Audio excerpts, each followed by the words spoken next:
பாகற்காய் குழம்பு இப்படி செஞ்சு பாருங்கள். ரொம்பவே டேஸ்ட்டாக இருக்கும். இன்னும் வேணும் அப்படின்னு சொல்லி கேட்டு வாங்கி சாப்பிடுவாங்க. அரை கரண்டி போதுங்க அவ்வளோ சாப்பாட்டுக்கு.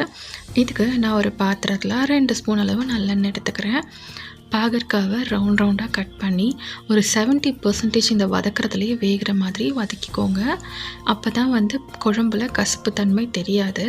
இந்த மாதிரி தனியாக எடுத்து வச்சுட்டு அந்த எண்ணெயிலேயே 1/2 ஸ்பூன் வெந்தயம், 1/2 ஸ்பூன் சீரகம் போட்டுக்கலாம்.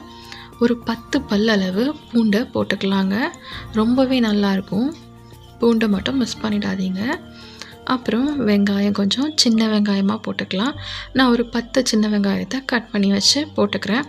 வெங்காயம் நல்லா வதங்கினதுக்கப்புறம் ஒரு தக்காளி எடுத்துக்கிறேன்.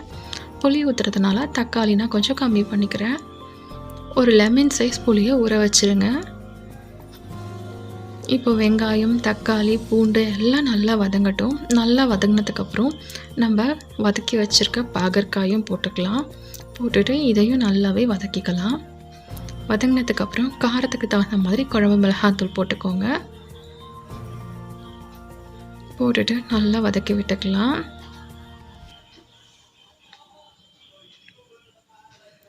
லெமன் சைஸ் புளியை கரைச்சி வச்சுருக்கிறத இந்த மாதிரி ஊற்றிக்கிறேங்க. தேவையான அளவு உப்பு போட்டுக்கோங்க. அந்த கிளிப் மட்டும் மிஸ் ஆகிடுச்சு. இந்த மாதிரி மூடி வச்சுட்டு ஒரு 10 நிமிஷம் கழித்து எடுத்து பாருங்கள். நல்லா சுட சுட கம கமன்ட்டு பாகற்காய் குழம்பு ரெடி ஆகிடுச்சு. உங்களுக்கு வேணும் அப்படின்னா பனவெல்லம் அல்லது நாட்டு சர்க்கரை எது வேணாலும் மிக்ஸ் பண்ணிக்கலாம். கூடவே அப்பளத்தை வச்சு சாப்பிட்டு பாருங்கள். அவ்வளோ ருசியாக இருக்கும். ட்ரை பண்ணி பார்த்துட்டு சொல்லுங்கள். அப்படி நம்ம சேனலை சப்ஸ்கிரைபும் பண்ணிவிடுங்க.